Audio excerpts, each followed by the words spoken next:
Good evening, everyone.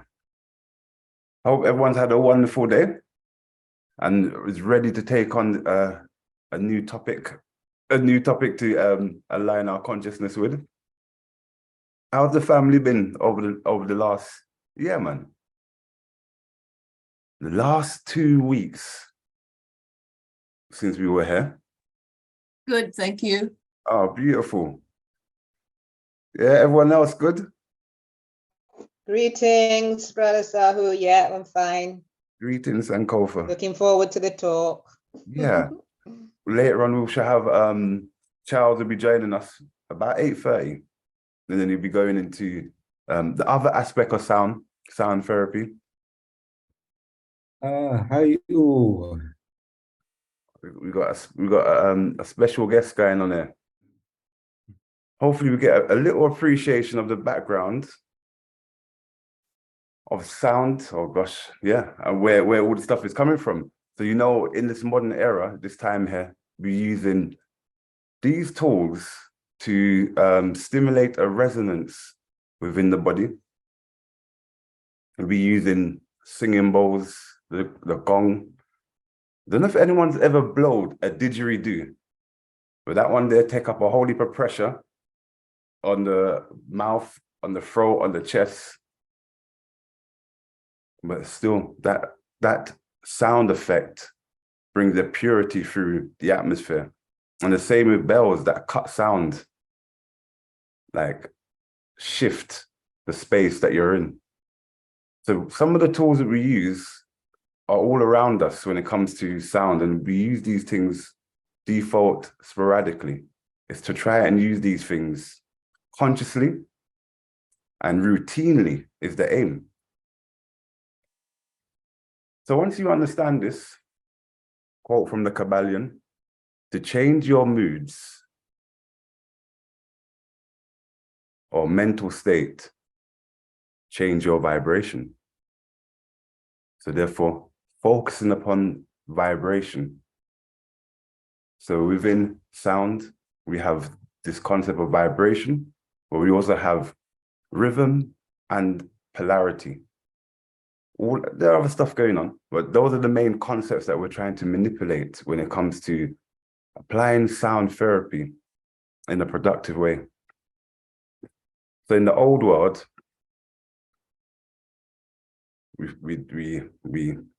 what we have now, which is like the harp, or a technology similar to the lyra. So these are old forms of musical instruments that we would play to soothe and calm the mind, to change the mood. This is the original essence of sound therapy, was to harmonize the body, calm the mood, balance the energetic field, so you're all resonating into the center, into one point. And with that, then you can harmonize with your concentration different parts of your anatomy. So in the old world, we utilize these kind of technology there, in ancient Kemet, I should say. When you come now to Iraq, this is a silver lyra. When you come to more modern, those strings became less 5, 6, 7 strings, which were Pacific. But the lyra itself, each note, each chord was said to resonate to a certain frequency, which was able to adjust the human body. So this is the art of the priest, as you have a priest depicted beside this lyra. We come to the modern era and we transform. No, the drum, come like say, it's as old as time. This is one of the oldest drums that I found. But the flute itself, though, that's an old technology. Like to hear the sound itself, because we have between binary beats or between individual tones, isolated tones, or tones that come together as groups and clusters. So when you're playing a string instrument, it's like you're clustering sounds together, making harmonious sound with different tones simultaneously. The same thing happens with a flute, but it's a bit different.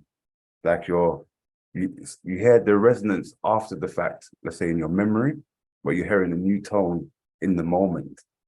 So you're constantly hearing a new tone, which may be the pure tone or not the pure tone. But the flute is probably one of the oldest instruments. Even in mythology, you have some of the gods, some of the oldest gods, utilizing the flute technology. And the thing about an individual tone compared to a cluster of sounds is that individual tone is more like a cutting sound, more like a slice. It's more like something that pierces a balloon and allows the thing to pop. If it's the right tone, then it will harmonize with that and everything will start to vibrate. If it needs to be shattered, then that sound itself will just overlay that sound. So we have this concept now that was developed through appreciation of this. So once you know how to utilize rhythm, you can use rhythm now through the melody that you've created with these different tones. You can use rhythm to neutralize your being. And by doing this, you're utilizing polarity. So gone from a positive state, from a negative state to a positive state. But you can have music, which we have in modern era, which take you from a positive state to a negative state. So if you go in that time period now, so we had these individual instruments that we were utilizing, but the priesthood took it a bit further. So what we found in some of these old chambers,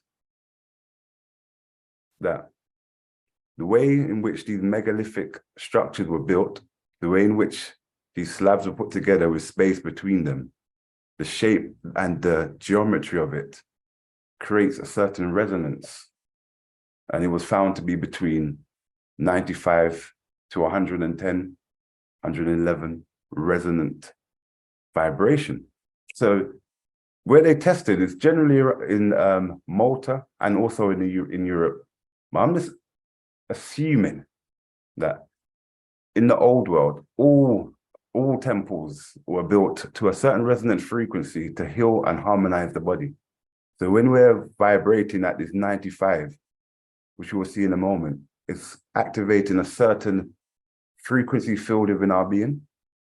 So all these structures that we see around the world, although we're showing Malta here, and Malta is interesting at the moment. It's connected now, so it's not doing it.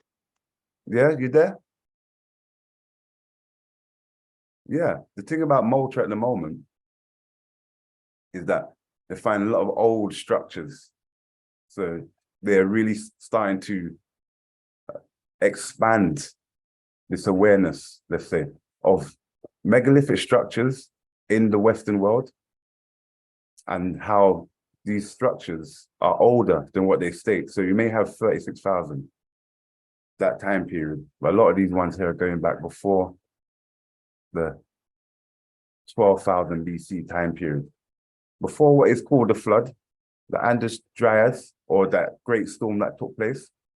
So during that study there, this is the group that done the study. This Preston group here is led by Robert Jan back in '94.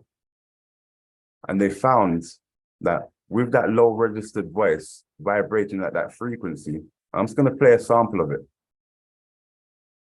So this is the tone that they found in temples when they set up a grid where they're hearing the sound bounce off of the wall itself. Let's see if this thing here.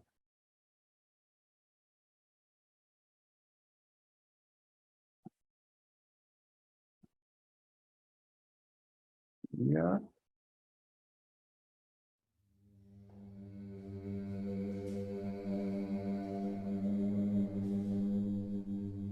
The interesting thing with the tone that we're hearing, the Om, and the Om, the ancient tone that we've been utilizing. So playing this tone there in your home, it's almost like replicating a temple in your own house. All of a sudden now, this tone is resonating through your home space now. It becomes sacred.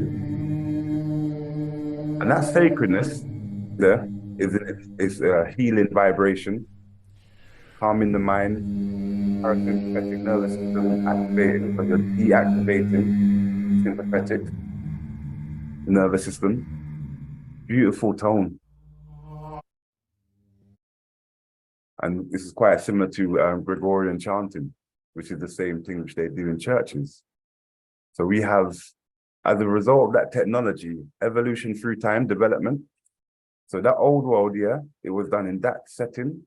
But when we came into new world, the era that we're in, but we have been disconnected from the new era, from the old era, and we're in a regressive phase. So a couple hundred years ago, this is what was around the globe. This presentation isn't about this, but this is what was around, these star cities. When you go researching into this, the star cities themselves, they make it seem as if it was for protecting the inner domain of that space there.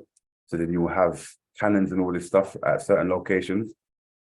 But the problem with this, when you start looking at it, for the art of war, this is not strategic, the way the thing is laid out properly. But when you look at it now from an energetic point of view, you have, in these cities, you would have a cathedral, and that cathedral there will have an organ in it.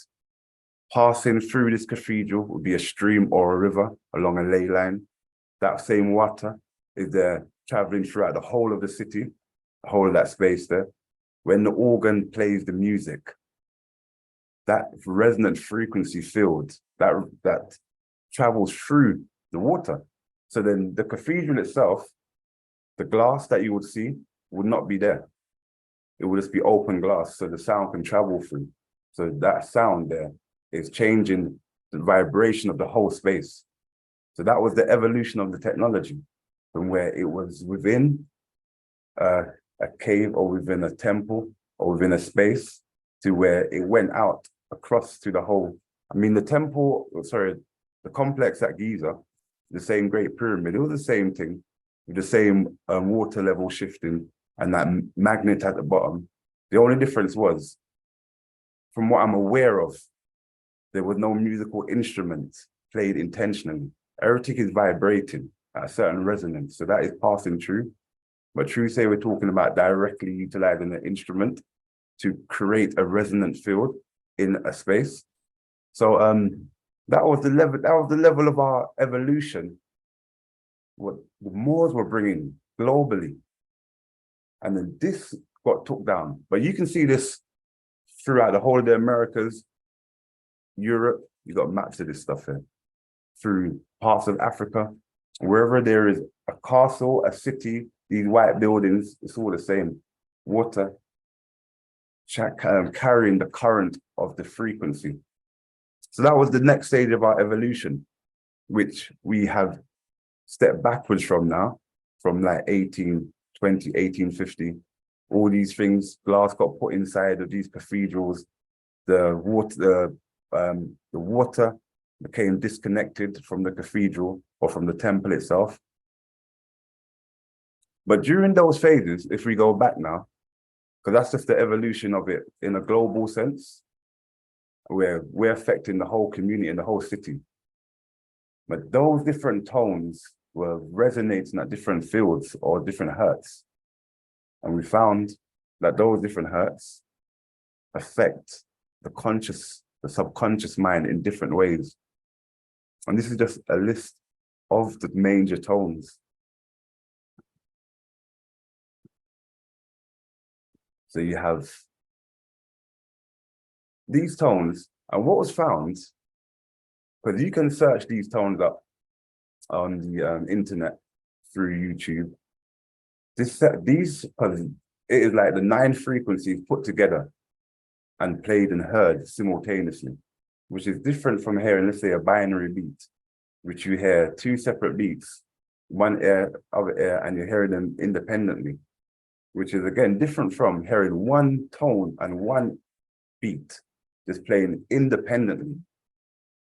So what they found with this research now, because remember, this has just been developing over time, that we have to combine different tones together. When we're talking about audible sound, standing waves, we have to combine the sound. It's not good enough just to have the one sound, just the one singing bowl. We need 7, well, we need at least 4 of them, then 5. So what they found through cymatics is that when you start to use more than one tone together, then it has profound effects on the human body. And that is the same geometry that they'll be replicating.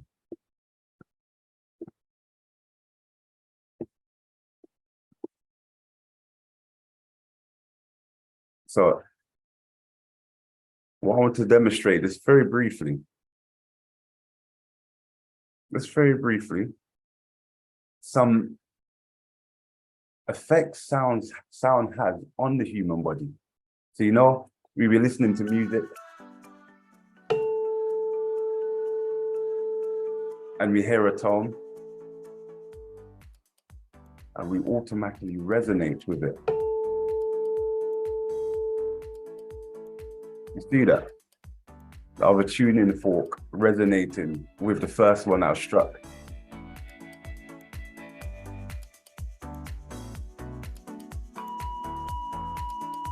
So that frequency is out of resonance with the tuning fork. You adjust it to the tuning fork's resonance. Look what starts happening. Tuning fork resonates with the sound without being touched.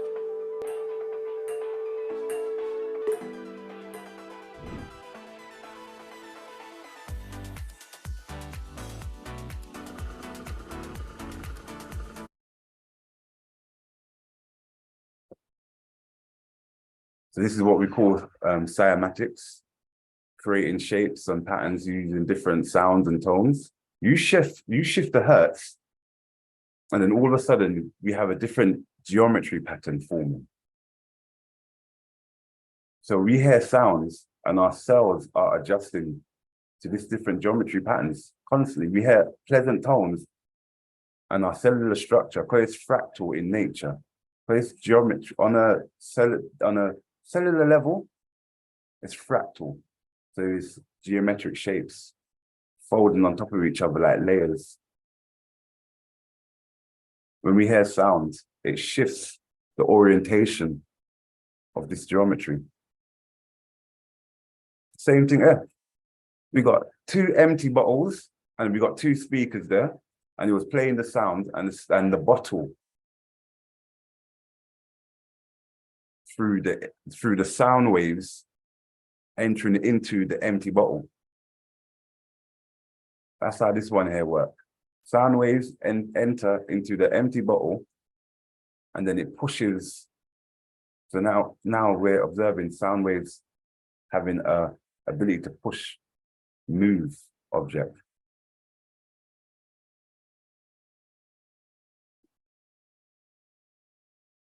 Yeah, I think we understand that one there.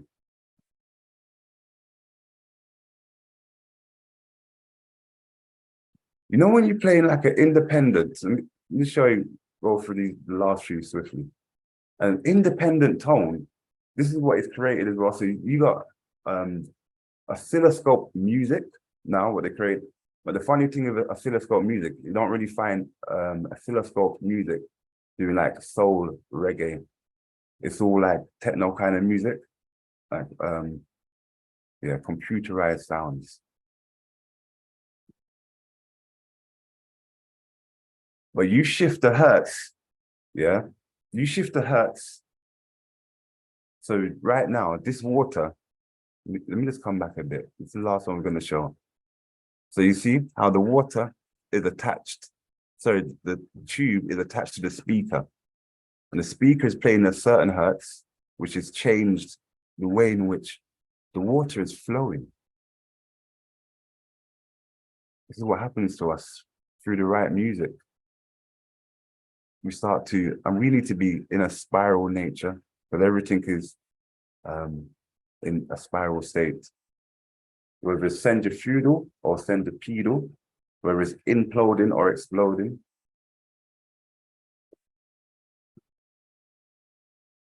This is the wonder of sound.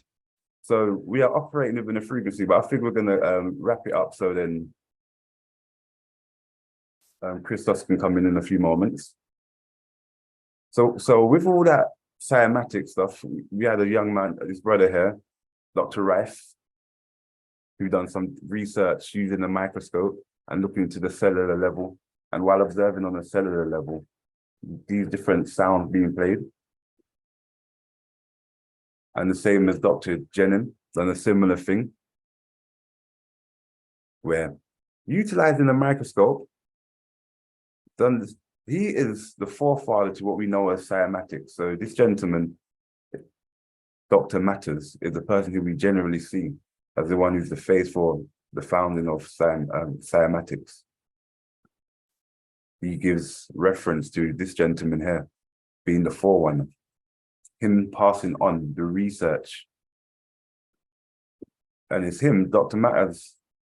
Manners, who found that if you use an individual tone or a separate tone, that it can cause dis-ease, discomfort, even pain to the human body. But when you start to add another frequency, so you got 2 frequencies, something weird happens. You start to add 3, then 4. Then there's a symphony that takes place with the tones. And then these type of geometry form within the human structure. And we have, let's say, a pancreas that is dysfunctional. So then its geometry is broken. So it wouldn't look like this on a subatomic level. On a subatomic level, it wouldn't look like this. But then once it's the geometry starts to reorganize itself and it goes into alignment, then the geometry on a subatomic level will start to look like this. And that will restore health to the organ. And that's through using sound waves. Yeah, no, good presentation. A little breakdown there of a bit of sound therapy, trying to connect the dots from the old world to the new world. But right now, we're in a state where, because we've already practiced the science of manipulating the space around us through using water, like we're entering a phase where we have to find another technique or resort back to the old ways. And I'm talking about affecting the whole community on a positive level, not just individually. Yeah. Mm-hmm. That will be the positive vibrations. You know what I mean? That's the thing. That's why we had the bells ringing every hour. That whole resonance was supposed to resonate through, just like how you see the water with that speaker playing at 440. They should be doing 444, 444, but they done 440. Although it's still spiraled. Yeah, And that'll be like the bell hitting and hitting the water everywhere in that vicinity. Everything starts spiraling. There was more conscious people, or the healers that would naturally just be in one place and everyone will benefit. It's natural evolution. If you've created a small space that can resonate at a certain frequency to heal the body, because you know, say, this world we live in is very stressful. And everyone's going through pain, dis-ease, mental, and it affects us emotionally. And this is normal. And so it's not natural that it would extend out of the cave or out of enclosed space to where it's affecting everybody. There had to be a genius eventually that would have to do that. But it's a shame. No, not even a shame. It's just where we are. That's past history. That advancement here, that is so advanced. It's past history. And that's only past history, what they call now medieval times, the Dark Ages. That's where we're talking, Dark Age and medieval time. where that was normal. The same time, yeah, where they make it, or before the time of all the mud, before the time of Charles Dickens stories, where there was mud floods all over, which covered up a lot of stuff, covered up a lot of our history. So sound therapy was also a normal thing through the community. Yeah, yeah. Whether they called it that or not. You know what I'm saying? Whether they call it that or not. Oh man. So any questions there?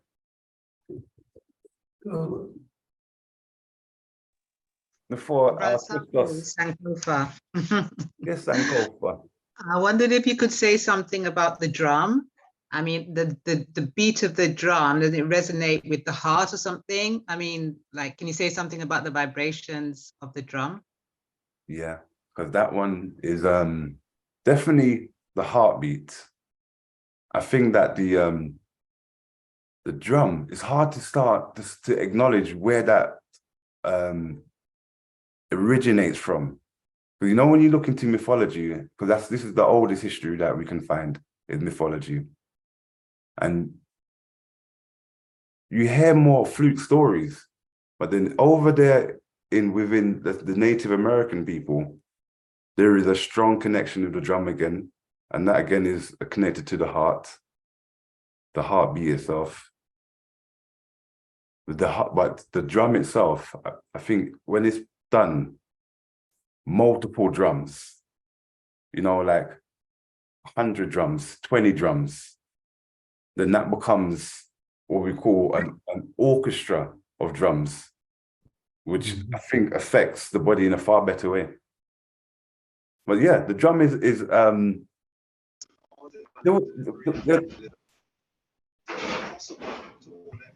Sorry. that's okay. Yeah. But when I was researching into the tones, I never found much information on the drums in that sense there. And we have to do more research from our historical standpoint. Far more Yes, information yes. on strings, far more information on blowing instruments. But as I was looking for research, there's not much, because I can say what I feel, but that's not what I was trying to do. I was trying to find the research. That's why that Akan drum was the oldest drum I could find. And that's only 1800s. Wow. And I'm thinking to myself, it looks older than 1800s, that Akan drum. So we can say then that is when they date that they found it. And it did look older. But again, that's the problem. Because I was looking for proper research, I couldn't find no proper research expressing the power of the drum other than what we feel in our culture. And we need to do that research. To be expected, isn't it? That's just typical, isn't it? But like you say about an orchestra of drums, I know when I heard Burundi drummers like years ago, there was a whole heap of them like in live at some festival. Oh my God. No, oh. I feel it now. I feel these people that they're not even playing, but I can imagine them. I can already feel my body resonating with that. Exactly. Yeah. Thank you. The whole body awakening. Yes, and go. There was one guy, I forgot his name. He used to get one of the first composers that even allowed a lot of the African women to play with him. I know. And this is a legendary character. I can't believe I forgot his name, but The Nigerian brother. The Nigerian elder. He's definitely elder, definitely from Africa. I know. I can't remember his name, but I remember he died a few years ago. Okay. I think it's the same gentleman. Rain. Legend. I remember, but it touches our whole being, every cell. I beat the drum, and it's different from playing the flute. I'm talking from a meditational point of view.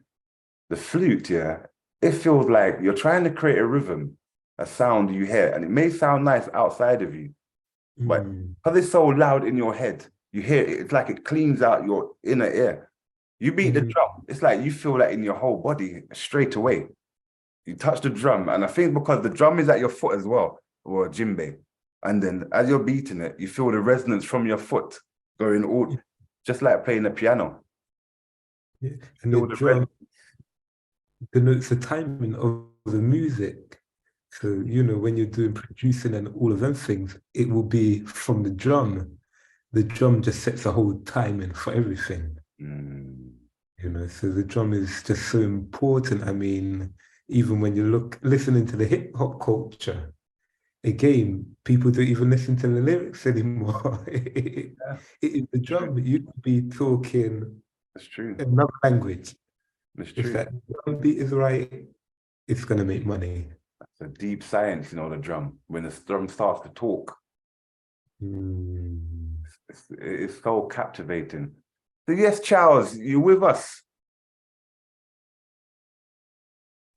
Yes, greetings, my brothers. Greetings. Yes, greetings. Yes, yeah.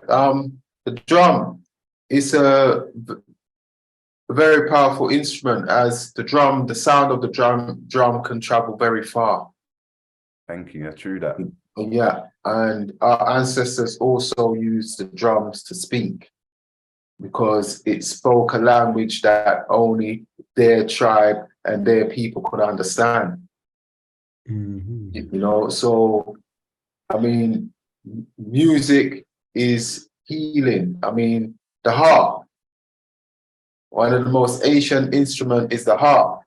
And that was used for healing, because most of the frequencies that we get from the harp are healing frequencies. So the harp is even, like, I would say, more describe it as medicine.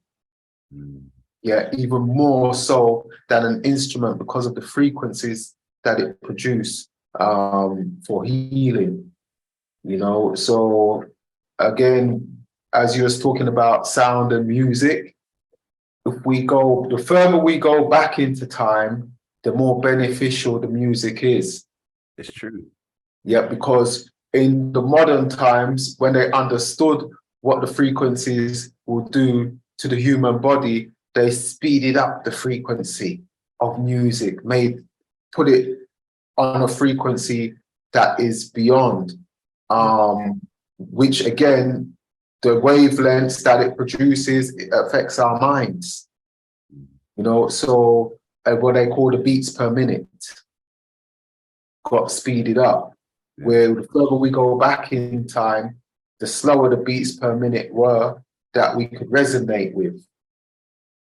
You know, so frequency basically is everything. You know, the law of vibration. Everything moves. Nothing. Yeah. Everything's in constant motion and in constant movement. Right. Whether it's a chair or a toilet seat. That's the thing. And you know, in Gnosis, they talk about how do you know that you exist? There's a statement, the book of John, and it says movement, coming and going.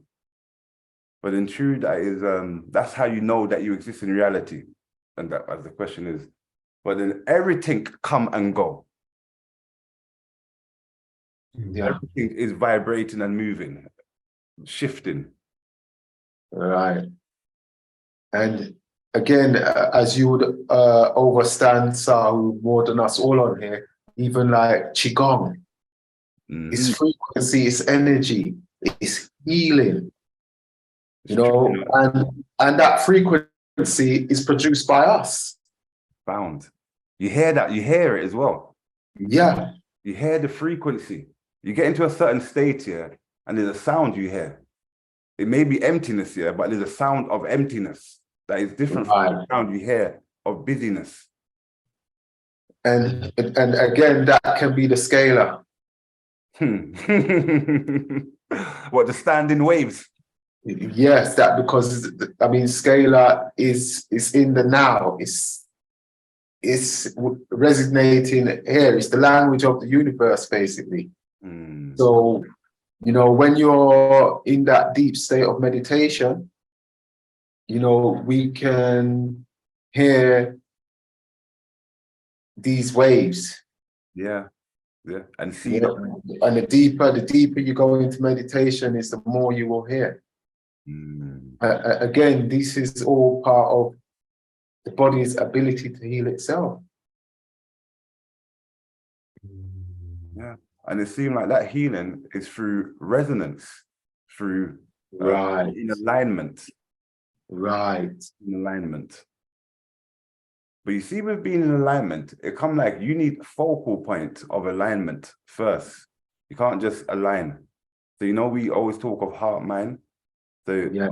initial focal point of alignment is the heart, which Chris was talking about, the drum beat, which is the drum. We start with the healing of the Qigong as well. It's the heart-mind connection. We start there. And the Dantian is like the pump, the storage of energy and the pump for the heart. That's doing all the other things.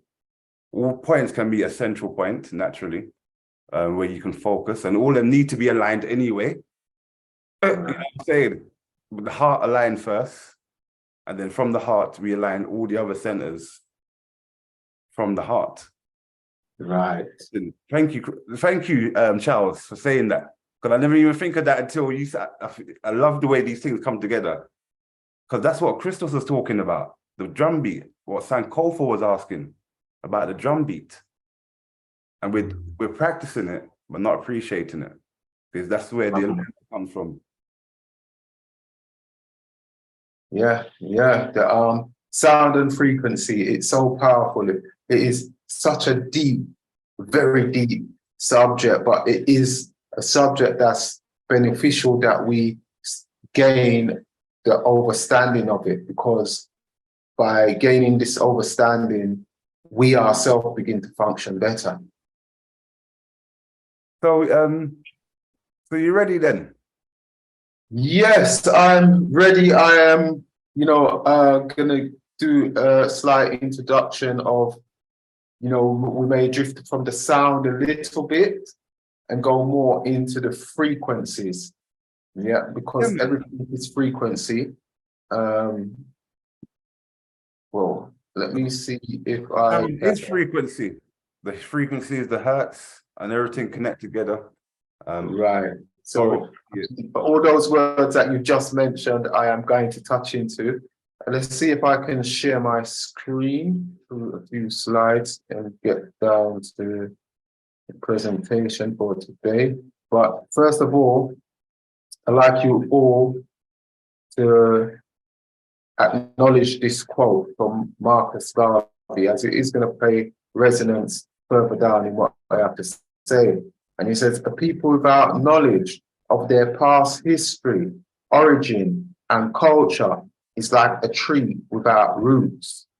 So again, as Sahu went back into the history of things, and like Sankofa, you have to go back to forward.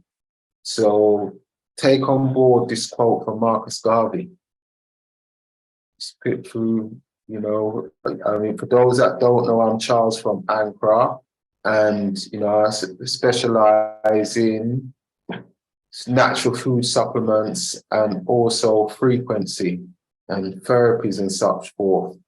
Now, I'd like to play for you this quote. We must give up the silly idea of folding our hands and waiting on God to do everything for us.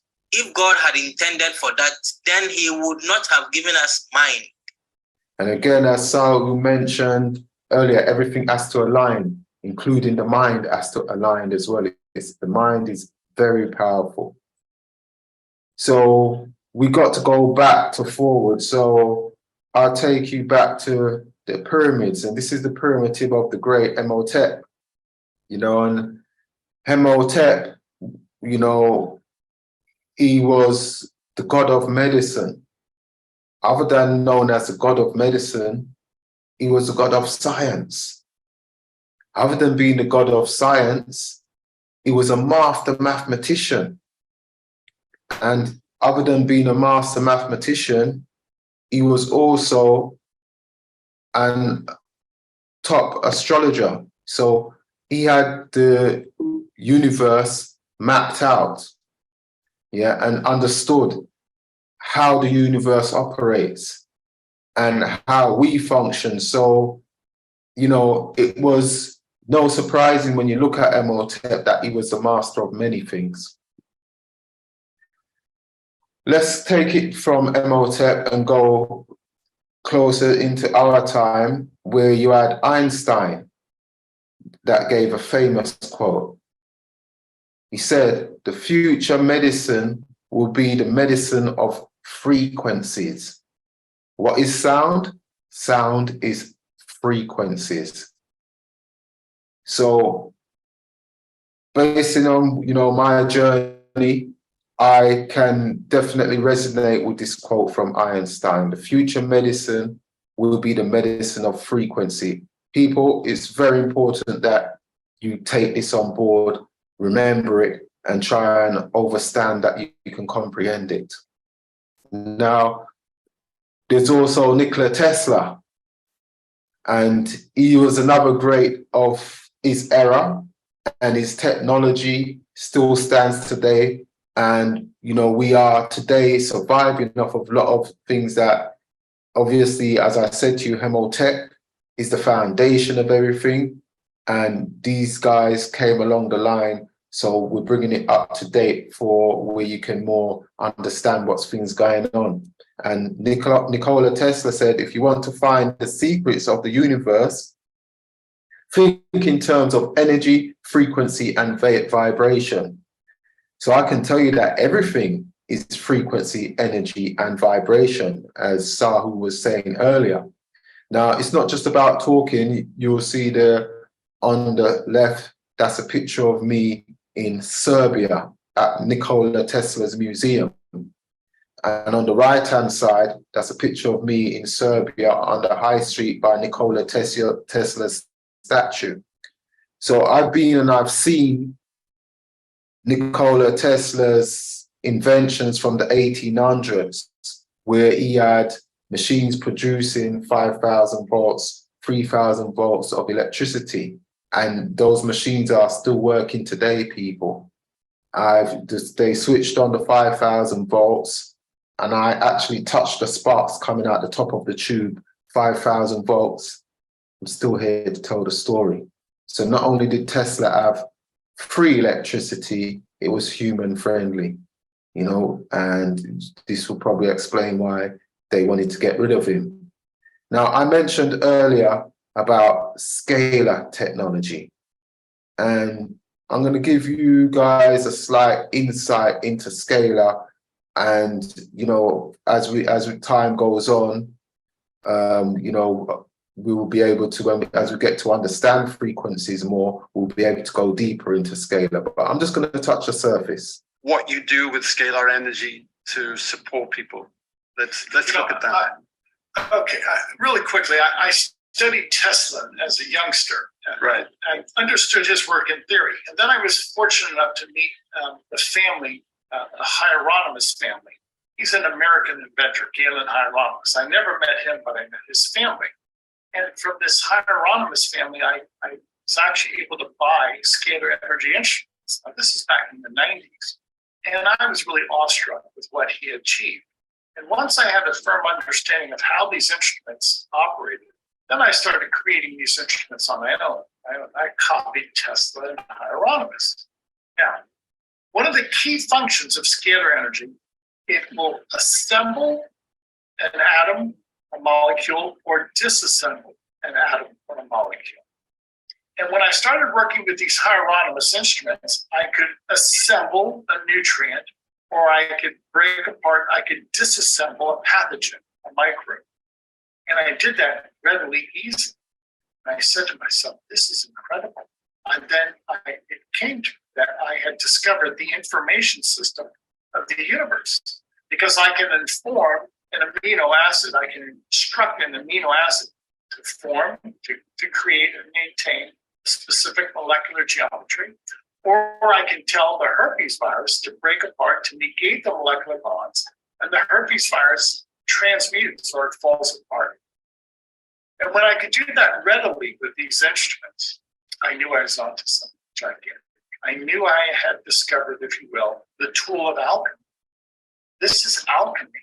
There is a science of alchemy, and the science of alchemy is scalar energy. Wow. Is there anyone else looking at this, to your knowledge, or No. And to be quite blunt, Okay. So again, understanding how the universe works and the scalar energies and how the body works and how frequency works. You can manipulate disease using frequency, as this doctor has mentioned. So, you know, there's nothing new on the planet, but as time goes on from now, you're going to be hearing a lot more about scalar energy. You know, as you heard him say also that he's a fan of Nikola Tesla, and he's copied a lot of Nikola Tesla's stuff. So again, it's understanding how energy, frequency, and vibration work in synergy. And once you can understand that, then you can understand and you can offset certain diseases. Now, you know, again, it's just not talking about scalar. This is me in Mexico, where I went and I was training on scalar and plasma energy. Plasma is another topic we're going to have to talk about another time, and experiencing scalar energy. And as you can see, you know, I've got headphones on there. Yeah, I've got eye mitts on to make sure to help with the meditation, to go deeper. And I'm listening to frequencies, I'm listening to sound. And they all have their healing properties. So technology is here, people, and this planet is about to change in such a big way you would never believe it, you know? So there are frequencies for well-being. And bioresonance scans are operating off of frequency, and it's looking at the frequency of organs, which can measure how well your organs are performing to where they should be performing. So these are things that's working in the now, yeah, and it's very beneficial to us. Energies and frequency in nature, we get from organic plants and fruits. So even the plants and the fruits are vibrating frequencies, which is why when we consume these plants, their frequency works with the frequency of our cells. And once we're reproducing cells and our cells are healthy, there cannot be any disease within the body. Again, this is still, even though we're talking on plants and fruits, we're still talking about frequency. Remember, everything is frequency.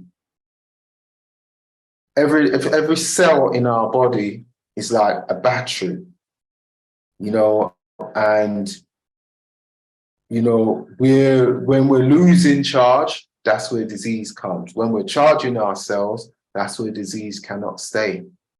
Again, scalar frequency, yeah, is the language of the universe and the blueprint of our DNA, which is something that we'll have to go deeper into at another point. There's so many things to go in. I'm just trying to scratch the surface to give you basic understanding here. So, you know, the scalar's in our DNA, and this is why scalar energy, it resets our DNA to the original blueprint. If your DNA is set to the original blueprint, you're now into the all-knowing. Terahertz. This is another technology that I've been working with and currently working with.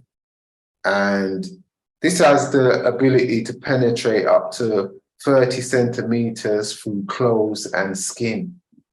So again, using the terahertz frequency, we can penetrate and get to points that need to get to within the body that can help us with healing using terahertz. But then to perform the healing, we now have to combine the terahertz with scalar, yeah, that we can now, you know, get into the quantum field, okay? So there's a lot of changes about to happen very soon with scalar, quantum, terahertz. Yeah, these can be so beneficial. You know, quantum field, quantum energy, It energizes our cells and it increases energy fields around it and provides healing energy and passes through objects through the quantum alignment. So this frequency is so powerful, it can pass through objects and it can travel for meters. And when this is used at the right frequencies, guess what, people? Anybody within that zone will naturally start to heal. If there's any deformities with their bodies or their cells, it will naturally start to heal. So, you know, there's a quote from Hippocrates, who, you know, the Greek said he's the father of medicine, but I already told you about Hemotep. And if you go deeper into what Hippocrates was saying, he said that he's a son of Hemotep. But the Greeks will tell you and the Europeans will tell you he's a father of medicine. So let's look what his message said. His message said, natural healing the natural healing force within each one of us is the greatest force in getting well. So we all have a natural healing force within us. You may ask, well, why are we so many people so much unwell if we have a natural healing force within us? Again, this healing force has been offset by the frequencies that we are bombarded with. Right, so again, you know, I do run a herbal tech clinic, you know, and which is health support, bioresonant frequency scan, frequency of our organs, and cell frequency. You know, we do consultations and such forth, so you can get in contact and experience some of these frequencies which I've been speaking about. So I'm going to stop sharing my screen. You know, of that short presentation, as we get into the future, we will go deeper, you know, into the understanding of frequencies and the sounds. So I just basically wanted to show my journey that, you know, I've been there and I've experienced certain things, and now looking to put it together that our people and our communities can benefit from it. Thank you, Charles. That was a very informative presentation, especially when it comes to trying to understand the scalar wave. Yeah. Because we are now merging old world and present world into a new future reality. As you said, changes are happening really quickly. Yeah. And it's trying to understand the different layers of this. Scalar wave, though, so much confusion over the last 20 years. 20 years ago, when you use the term scalar wave, it was clear in the description, but then I don't know, maybe 10 years ago, they scrapped the thing, rewrote it. So let's say now then, yeah, now. How would you, in your own words, basically describe what a scalar wave is? The scalar wave is a space within the space. Scalar wave, it's all around us. What would it look like? Ooh. A scalar wave you would more sense. So I think it's beyond the ability to actually see this thing. You know, Charles, because you know, in my mind, I see a scalar wave being a wave. It's not necessarily, it's a moving wave, yeah? But I don't think, for me, I don't know, I'm just saying, what's it called that again? A wave that's moving this way. And then you're talking about the and then the wave that's moving this way. Yeah. I mean, obviously everything's moving different angle. Yeah. But I see like a scalar wave as a standing wave, as waves, you know, like a pyramid. Yeah. Wave in the pyramid. Energy may be coming into the pyramid, but the pyramid itself is resonating in that space, like in that area there. So you can look at it at a deeper level. Then those waves in there, all are floating in circle, are like standing in one place. Yeah, scalar wave, it does travel, and it can travel for, you know, meters and meters through walls, through anything. So it travels. It is the language of the universe. You know, so it's everywhere. So that Now, means scalar wave, then you're saying, is in every wave.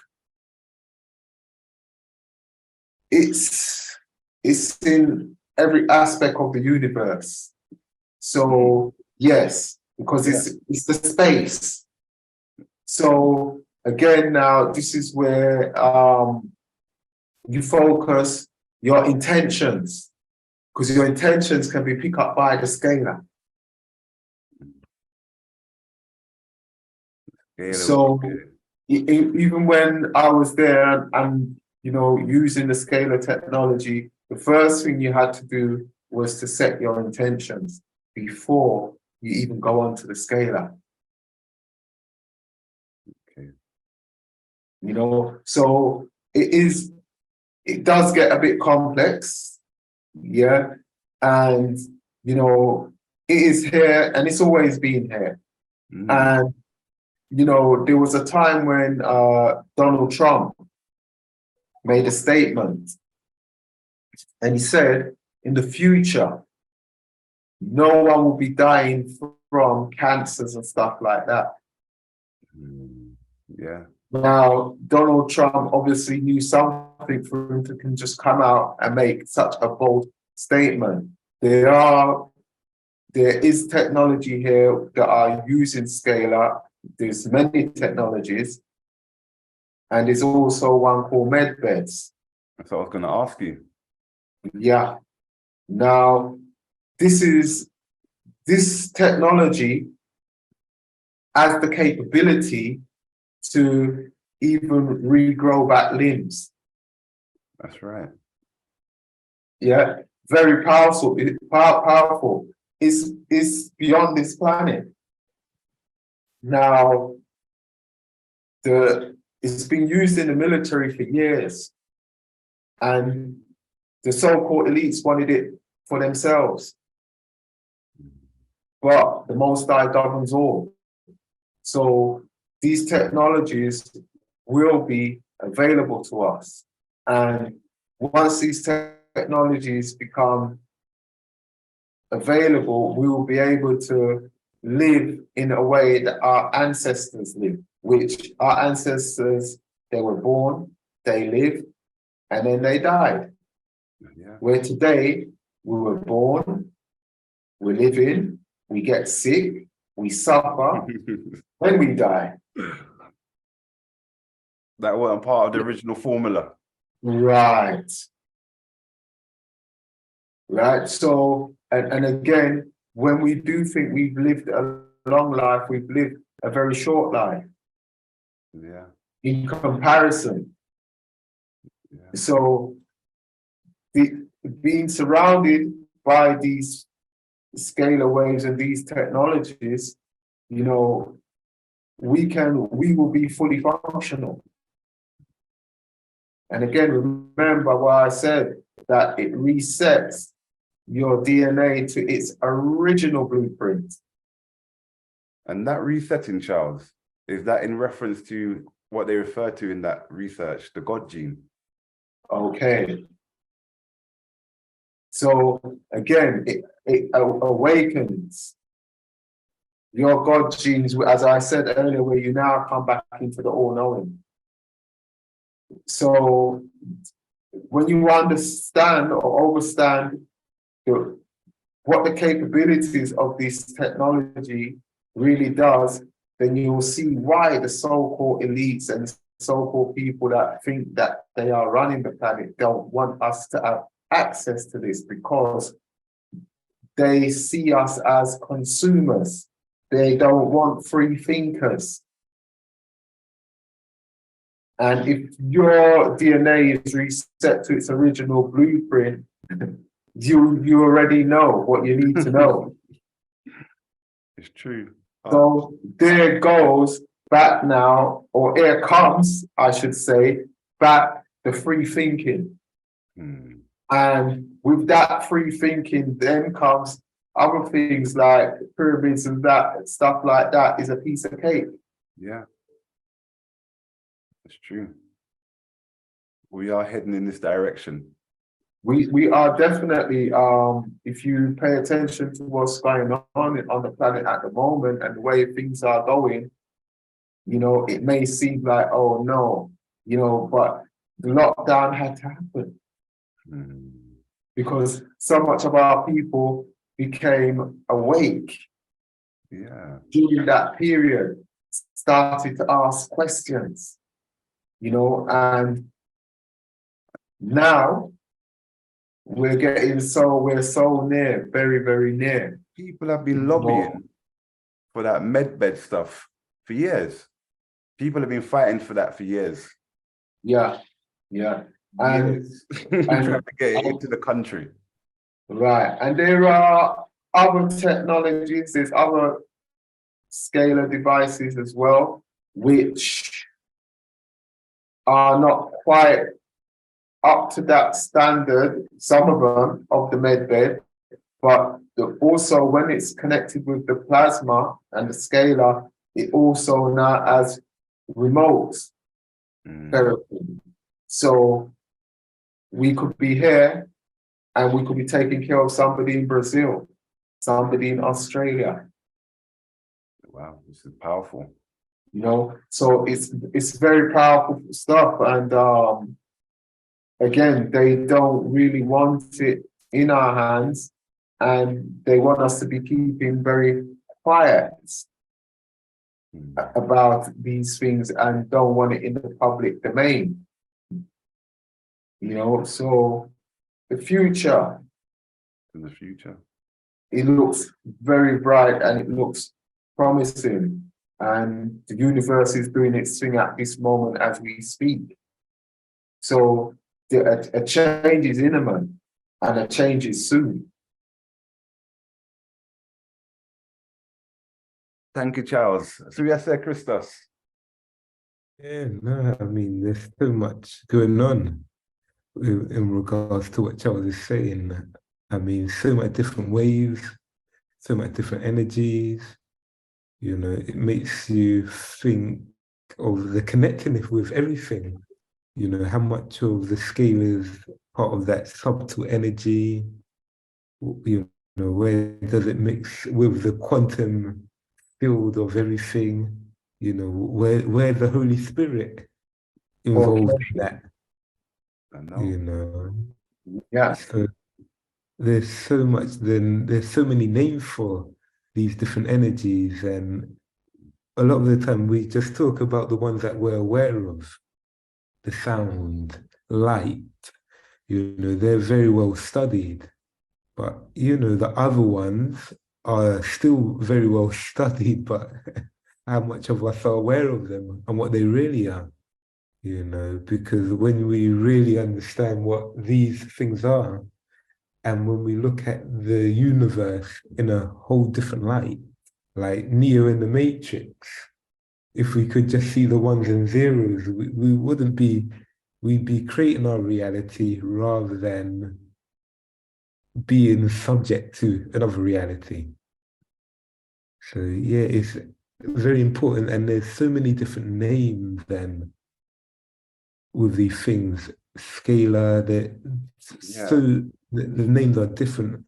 But when we're looking at this whole spectrum of wavelengths, we can see that different parts move at different rates and affect our being in different ways.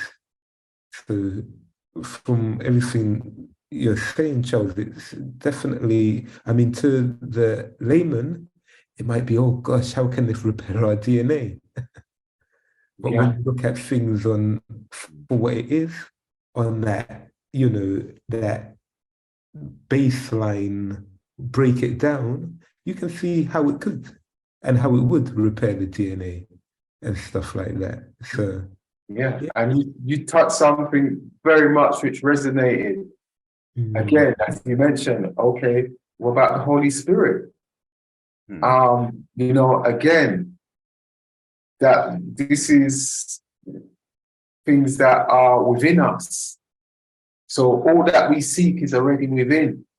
And because we've got, you know, our cells, you know, are not functioning as they should be because the frequencies, the off-put of frequency, this is where the disease come in. So this is why it's important, like I always say to my clients, like we got to eat food on a cellular level. We have to take nutrition that's on a cellular level because it's about keeping your cells healthy. Yeah.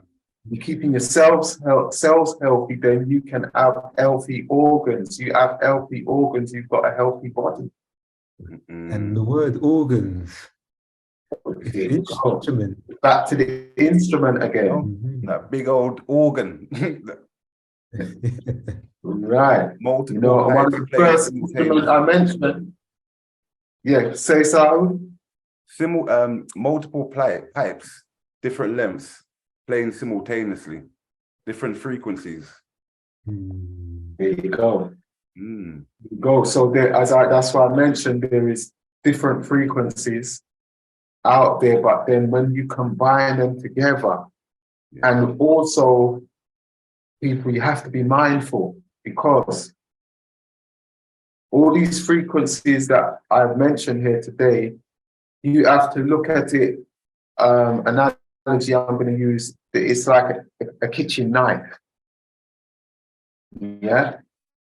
You have a kitchen knife in your house, you're chopping up your fruits and your vegetables and stuff like that. You're using that knife for a good. And your intention with that knife is good because you're going to feed yourself, you're going to feed your family, you're feeding your friends, you're using that knife to make life. Just look at the youngsters out there that's running up and down with knives out on the street. They're using that knife to take life. And it can be the very same type of knife that you've got in your kitchen. Okay, so again, it's the intention that has to be right with all of these, because the same way they can be using these same frequencies for negative things. Yeah. And for bad things. So you have to be, it's a time now when we have to raise our consciousness, our conscious coherence, which Scalar again can help you to do this also. But you can go within and connect with the Holy Spirit and raise your consciousness too. So Charles, scalar wave, yeah? Let's on that one for a moment. Scalar wave in the body. So if you resonate to a certain frequency, you can transfer, can you transform your body into a scalar wave or have more, or is it just the idea that it just resets your DNA and you just in your back into your original state? Yeah. You become filled with scalar wave. There's a field of a scalar wave, which is the language of the universe. It is the language of the universe. It is the language of your DNA. Okay. So it's an alphabet. In a way of saying, yes, I get where you're coming from there. Yeah. Understand this is on a deeper level than just the term scalar, you know? Yeah, no, it's very deep. It is very deep. And again, this is where when using scalar, the intentions has to be set right. Because your intentions can alter the quantum field. Yeah, so you have to set your intentions, you have to be focused, there has to be a certain clarity, you know, for you to really achieve and get the best from scalar, because it is on all these frequencies that I mentioned, it is just like the kitchen knife. You know, it can be used for good and it can be used for bad. Just one more, as you spark thoughts in my mind of all this talk here. Ancient Kemet. Yes. The depiction of Nut, moving wave, the primordial waters. This primordial waters was so. Would this? I'm going deep into. Would you think that's an example in the ancient world of scalar wave? Yeah, well, yes. I mean, their knowledge, our ancestors' knowledge was a long way beyond where ours is now. So these things was simple ABC for them. It was, you know, the youngest child will be able to explain it, you know, then. Not if this be the primordial ocean or the primordial energy where everything come from, and where planets, stars, and humans and animals and trees emanate from, and that's interesting. Yeah, because remember, everything is in alignment. We are not the only planet in the galaxy. Yeah. There are many other planets and they're all interconnected. Yeah, so if something was to happen to this planet, it's going to affect other planets, you know, in the solar system or in the universe, whichever way you want to look at it. So everything is interconnected. That's a good point, you know, Charles. I know it seemed like a conversation here, but the planets, they all have their tones and their frequency, their vibration. They play a music the same way. A constellation has its own resonant frequency, its own music. You be stargazing over a period of time, and it's a certain frequency vibration that you're observing. Yeah, yeah. I know, I think you played, I don't know who it was, might have been yourself, who that played mushrooms making music. Yeah, the oscilloscope, yeah, music there. Yeah, yeah, I mean... The electrical impulse from life forms and the stars and everything. Yeah, and the music. I mean, if you look at, you know, when, as I said, when we go back and we look at music that was produced, the music carries messages, it carries energy, frequency, and vibration. So, you know, now the music of then was a lot of peace, love, you know. Now, a lot of the music now, it's violence, it's a lot of negativity. So if we look at back in the days when the music was of peace, of love and how the people were living, yeah, compared to right now with the bad energy in the music and the negativity in the music and how the youths are now living. Because music is very powerful, you know, and it stimulates the mind. So when a young man today goes out and goes somewhere and he's listening to all this negativity, his mind can easily become negative too, and then he goes and do something stupid based on the influence from the music he had just been listening to. Yeah. And where the frequency that he was resonating at with the frequency, the negative frequency of the music. That's why they say you have word power and sound. And it's interesting with music because music has changed. There's some things that the artists, the problem with a lot of the instrumentals is that they're not original anymore. and because they're being produced too much on a computer. Right.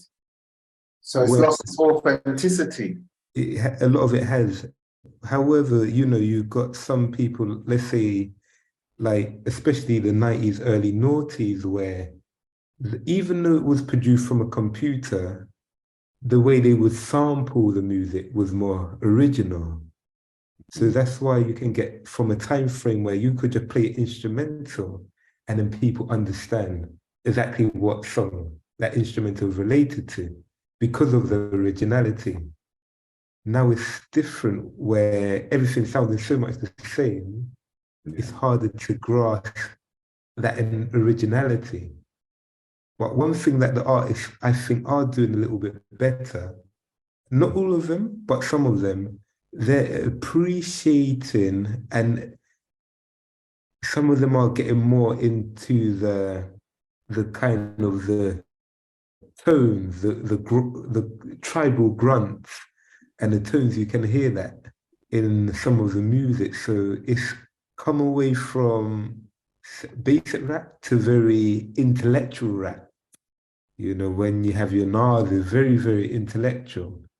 And now what's happened is you're getting the artists, especially the favorite ones and a lot of the good ones, their lyrical content might not be educational, but you can hear where they're infusing a little bit of fella, you know, or maybe it's naturally within them, or maybe what they heard, you know.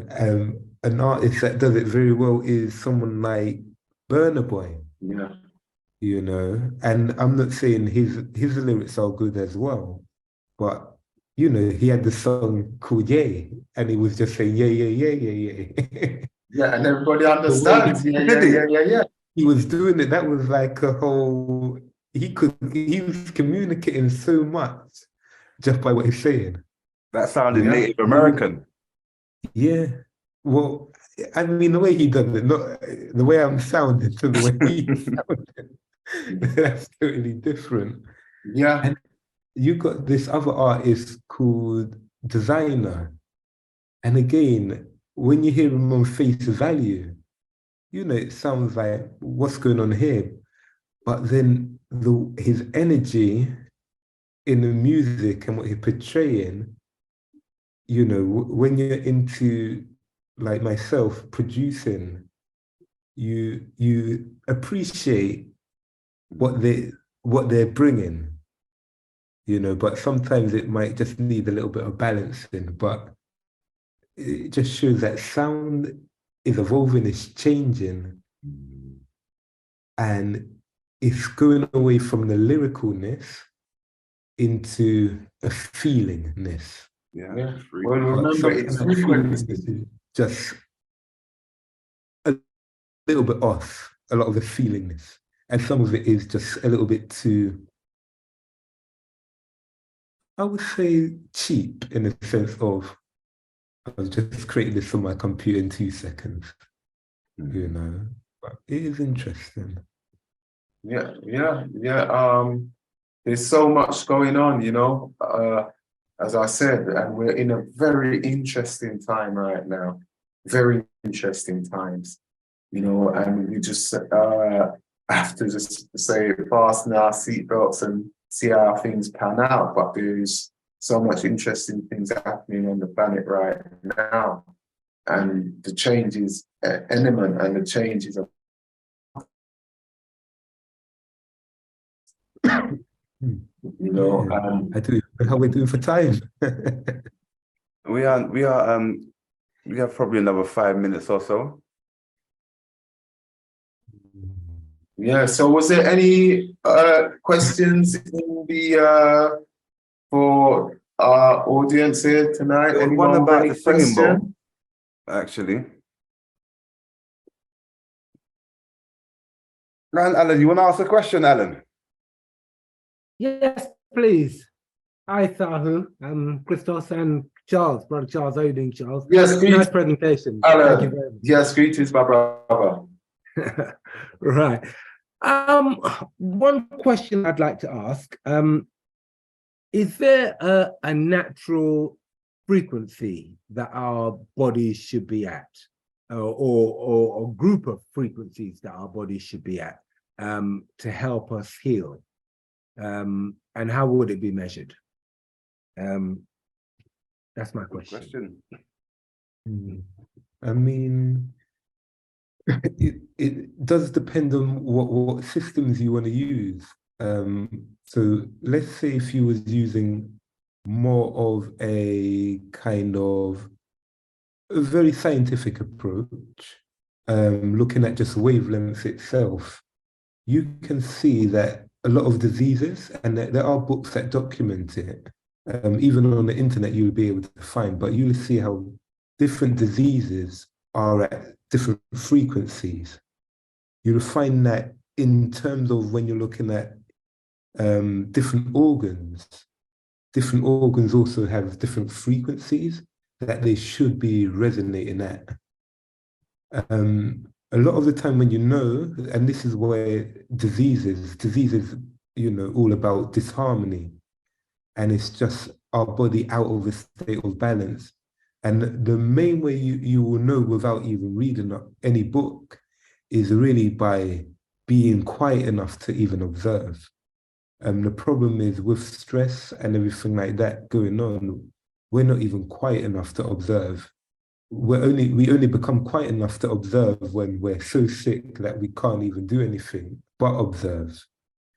And then only when we're that sick, then we feel the full manifestation of what's going on.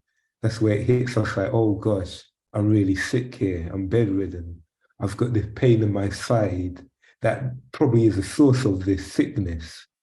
So I understand that it's really about observing before we get to the sixth state, because the sixth state is like anything, it's building up, building up, building up. But we can stop ourselves getting into that state just by being quiet. And this is where things like daily meditation, breathing exercises, qigong, this is why it's all important, because if you're doing qigong exercises, if something's off. You won't even feel as balanced as you should, or you might feel restricted or a little bit tight, or you might feel stretching out this muscle is bringing out certain emotions, or you might feel irritated. I think irritation is a good sign to when we're meant to be doing something that we're meant to be still and we're feeling irritation or discomfort somewhere. That means we need to go through that irritation, discomfort, observe it, and then kind of move forward that way. But that's my take on it. But yeah, again, a lot of the times, even with music, because myself, I have quite a good selection of music, quite a wide range, old and new. And a lot of the time, I know how I'm feeling by what music I like listening to. Sometimes I might feel like some James Brown, or sometimes I'm in my go get it mood, and then I have to switch it to rap.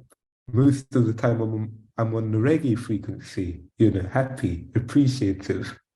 So sometimes the music that can indicate, even sometimes the things we like listening to, or the conversations that we're engaging in. It's all sound, it's all frequency. If you're someone that likes to be around gossip all the time, you might be operating in your root chakra. On that survival, you need to hear the latest gossip to keep up to the trend. Let society dictate what moves you're going to make. Whereas when you're on your higher frequencies, you might be involved in only certain conversations which are productive, or even certain actions, because movement is still part of that whole pattern. So yeah, that's my take on it anyway, to your question. That helps. Yeah, well said there, Christos, well said. And again, what I will say to Alan there, at the clinic, we're measuring your body aura frequency, how you're resonating, and how your resonate frequencies, the machine is picking up how your organs are functioning. And again, every organ is functioning different, as Christos said. So there are different frequencies going on within the body. If you've got all healthy cells in the body, there cannot be any disease in the body. So every disease is a cell dying, a cell dropping its vibration. Yeah. So again, there's music that we can listen to, and the frequency alone of music, of an instrument, is healing. And this is why a lot you can put on a headphones, yeah, and you can just be listening to frequencies, and it's healing and stimulating, yeah, the body, because your cells are vibrating at that frequency, or your organs are vibrating at that frequency, and therefore they receive the healing. In the same way, if you have a disease within the body and we send in the frequency of that disease, it will nullify that disease. You know, by hitting it with its own frequency. So as in the video I played earlier, where there was explaining the scalar and how it could manipulate the herpes disease within the body. So yes, we have different frequencies within our body. Yeah, and each organ definitely operates at a different frequency, but they are all interconnected, so they all function in harmony. Yeah. So Lovely. To round the whole thing off with what Christos was saying and Charles, if there are different frequencies, we're operating between, let's say, the organs between 60 to 90 hertz. Let's say different organs are still operating in that range itself as a collective of cells, as an organ, that level of hertz. But let's say now we go to a cellular level, like what Chris was just talking about, then we're looking at 0.25 millivolts. We're looking at that level of voltage to 0.50 for cellular regeneration. So each cell has that level of voltage. So we're going to look at now the voltage and talk about how it's losing its vibrational frequency. It's lost its vibrational frequency, and an illness has taken place in that organ because the voltage has increased. The deep thing. So the voltage may be, your body may be a 7 volts, or you may be having a laptop on you or a mobile phone, and then your voltage has increased. But it's an interesting thing what you asked there, how you measure it, because if the earth field is moving at a certain frequency, human resonance is going up from 7.5. Where are we now, Charles? Somewhere like 9 or 10? I'm unsure where the resonance of the earth field going. They talk about the earth field, what is it? The 500, what is it again? The 526? I forgot the numbers. Is it 526 hertz? And the four, but look how, regardless of if it's correct or not, yeah, because we can look into that, they're still in the hundreds, basically, is what I'm saying. They're in the hundreds, basically. Yeah. And we talk about we require 0.25 volts, millivolts. Millivolts. So you ever put this stuff into perspective, you know, because you're talking about voltage, what is the human? Yeah. So I think the only way we can truly go is on a cellular level, on a pH level, if you really want to clarify that answer there.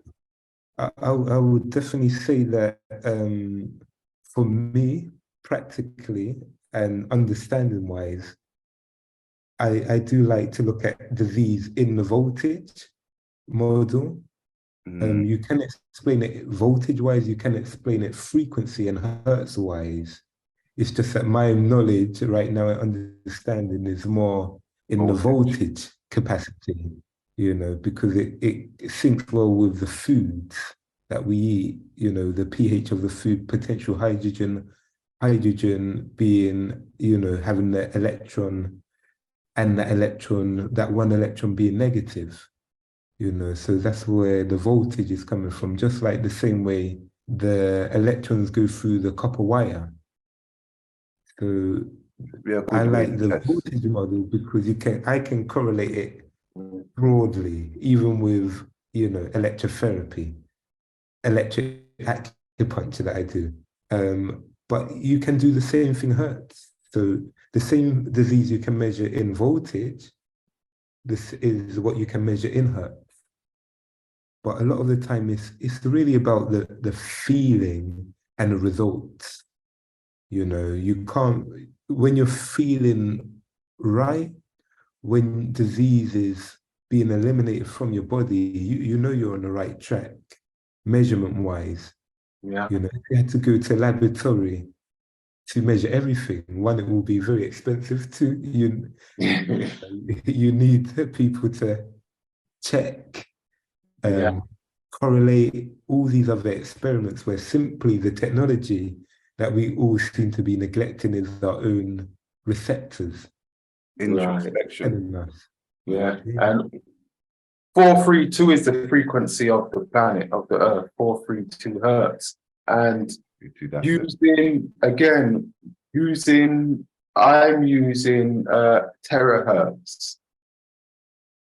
And I'm using terahertz in therapies, using my devices to help penetrate through, for, say, for instance, if we can keep the bones warm within the body, and look after the bones, the body, a lot of things will start to function, especially people that are suffering with arthritis. Now, what I've been doing is penetrating and getting through, using terahertz, getting through down to the skin, up to 30 centimeters through, where I can get to the actual bones and send the frequencies, the healing frequencies to the bones. You know, again, it's using scalar and it's using the quantum field as well to do this. And, you know, I beginning to now start to see, it's early days, but I'm now beginning to start to see where the results are coming. So again, it's not an overnight procedure. You know, it seems like it's a therapy, but it's early days. But I am watching, and you know, I'm optimistic, and you know, I know that this is a possibility because of where the planet is going at the moment. And you know, so far so good. So it's only a matter of time. I am confident, very confident, but I like to see the results. The realist. Yeah, I like to see the results, so I'm even more confident. You know, so things are changing, and you know, the technology's out there, make no mistake about it. But it's about getting the right technology, because as I said, it can be like a kitchen knife. What you're going to use it for, and what's the intention? You know, what's the intention of the person that's made this device? Because the intention is a very big thing. You know, so if for instance, I'm using this technology on somebody and they're sitting there and they're saying in their head, oh, this ain't going to work. It's never going to work. This is a load of rubbish. I don't believe this. Guess what? It's not going to work. Yeah, because the intention. That's an interesting thing. And as I said, when I was in Mexico and going on the scale of technology, the first thing you had to do was set your intention. That was probably the biggest part of it. Organizing waves into alignment. Yeah. I mean, it's just like if you're working with crystals. You got to set your intention. So Alan. Yeah, so that Yes, brings Alan. a bit of clarity to the question there. Yes, yes. Lots of different answers. In my opinion, all correct. Yeah. Yeah. It's the last point that Charles mentioned is the intention, because if we look at technology, even on this Zoom call, it's using waves, you know. Right. And our telephones and our mobile phones and our high Wi-Fi, etc. We've really advanced technology using frequencies. That's right. Yeah. But we don't hear as much advancement in healing, using those frequencies for healing. Yeah. Well, I don't. I mean, as a layman, yeah. I mean, Charles is on at the forefront with Yeah, that's right. his machine, yeah. But we don't hear a lot about those machines and the advancements that they're making. But it's all right. All right, you'll have to put that into the chat so that I can pick up on it, please, Christos. Yeah, yeah. But it's funny how you mentioned the intention, because as we develop, I'm sure they can use frequencies as a weapon of war. Yes. It's the intention. Long time. That's the music that they're putting out. Yeah. Mm-hmm. That's when they changed it to 440 in music. Yeah. Yeah, it's like I said, it is a minefield out there, and there are, I mean, when I'm looking at technologies, the first thing I have to do is I have to go in and look at, like, okay, who's the manufacturer of this? Who's making it? What's their intentions? Why are they putting this out there? What are their goals to achieve? Because as much as they can be, you know, to be of a positive beneficiary to us, it can also be of a negative. I mean, who's the person behind this? Is this one of these devils now that put out this device here to take us even on a lower vibration? So, you know, you have to be very much mindful in, you know, the source, the intentions of these technologies out there. So if there's one thing that I've come to appreciate, scalar wave is organizing waves. Organizing waves. Like you set your intention before utilizing the scalar, let's say. Therefore, you're organizing waves of frequency, putting it into order. Yeah. And also another thing that I would like to say to everyone out there is how important things like Qigong really is, and the levels of healing and therapy that you can get from just Qigong is not to be underestimated by any sense of the imagination. And Sankufish put, we must not forget the power of the human voice, particularly in spiritual settings. The funny thing you say that, because you know when you have a man voice, yeah, that is high pitch, when they're talking personally, it is a bit uncomfortable. It's kind of like piercing a little. I have to just center myself. I hear a deep voice, and as I was showing in the presentation, like a low male registered voice is between 60 to 100 hertz. So then when you're hearing that, that's like that same spiritual stuff you're saying there. Like when you hear a male's voice that is low and deep, it has that soothing, calming effect because it's within that range. And that's not even singing. We're just talking, we're talking about here. What about adding in language, words that sound a certain way and flow a certain way with that? The interesting thing. So go on. Even when you look at the leaders out there, I mean, even it was the pause between every word.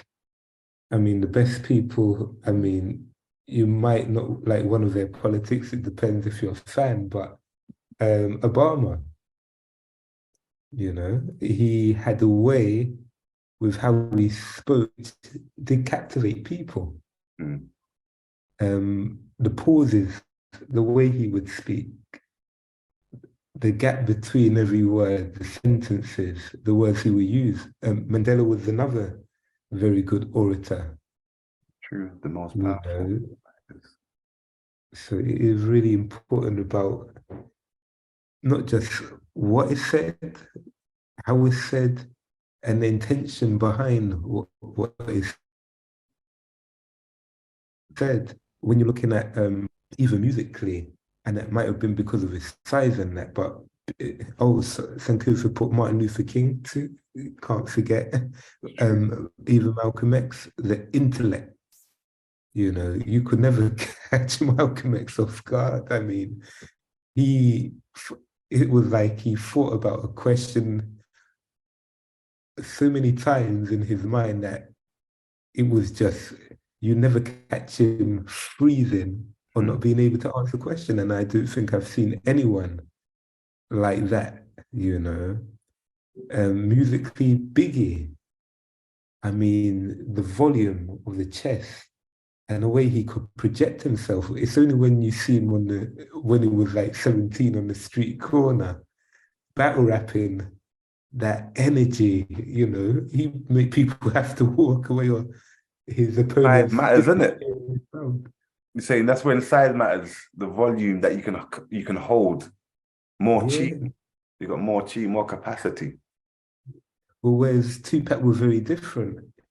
He had this type of poetic musical tone where he would do things in the studio to even layer his voice. He was like the first one to do that. Overlay it, yeah. Produce such a smooth sound, you know.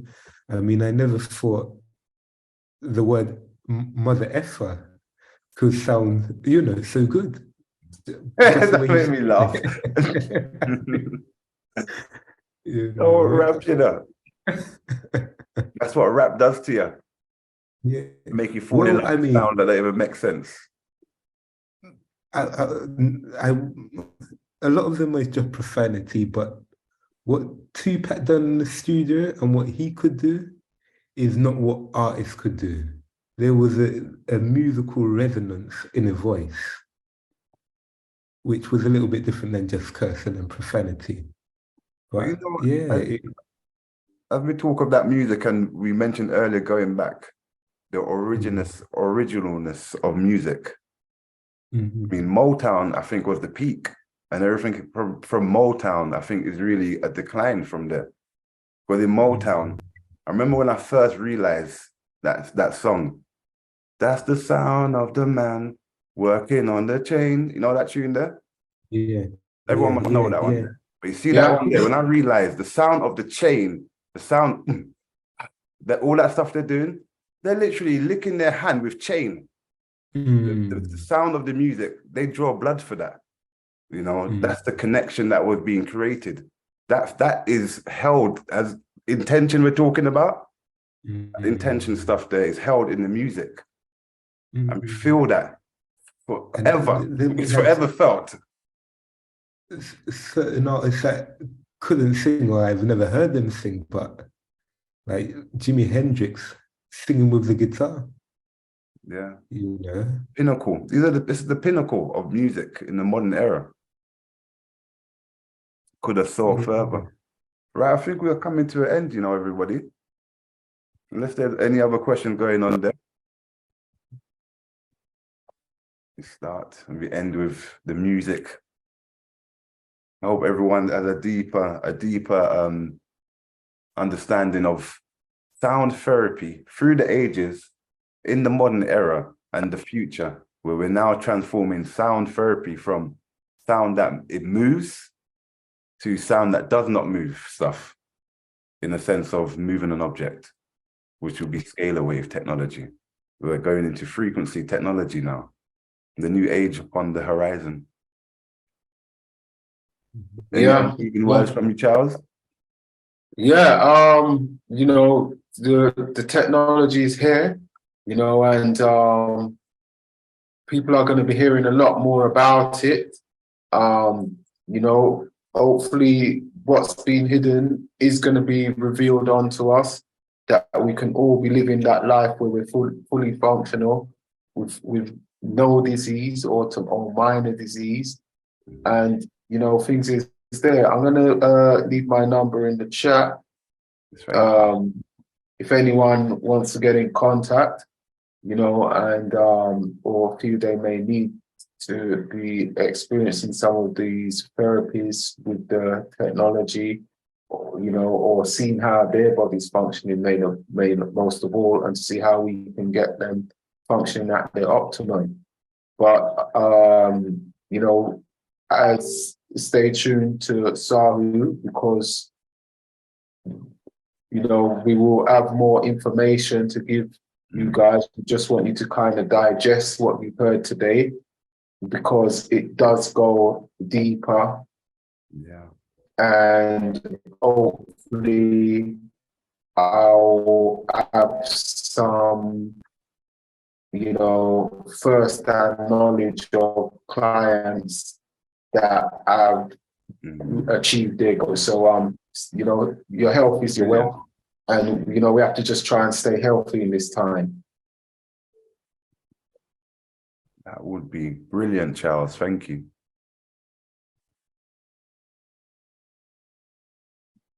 All right. Yeah, no, thank you everyone for joining. Hope you've enjoyed. And one more thing then, since we are truly going. If you haven't got a singing bowl, a drum, a flute, or tuning fork, or something that you can invest some personal time to experience with, you should invest in one. Singing bowls, brass, a crystal one. You know, you just want something that is something that when you see it, it resonates and connects with you. That's the best choice to make. An instrument that you can connect with. And through connecting this instrument there in your meditation, then you can find how it feels in you. Really important that each person should have an instrument that over time they connect with and express themselves through. All right. Yeah. Good night, everybody. Then, since yes, good night, everyone. Good night, Brother Alan. Oh, yes, Alan, come back and come to. Yes, Alan, you got something to say there before you go? No, I'm saying lovely to see you, Charles. You know. Yes, yes, my brother. Nice. We must catch up soon. Yeah, my number's in the chat, Al. I got it. Okay, all right. All right, brilliant. Thanks, Christos. Everybody. Thanks, Dahu. Take care. All. And we see everyone in 2 weeks. Yeah. All right. All right. Yeah. Give thanks. All right. One love, everyone. All right. Bye.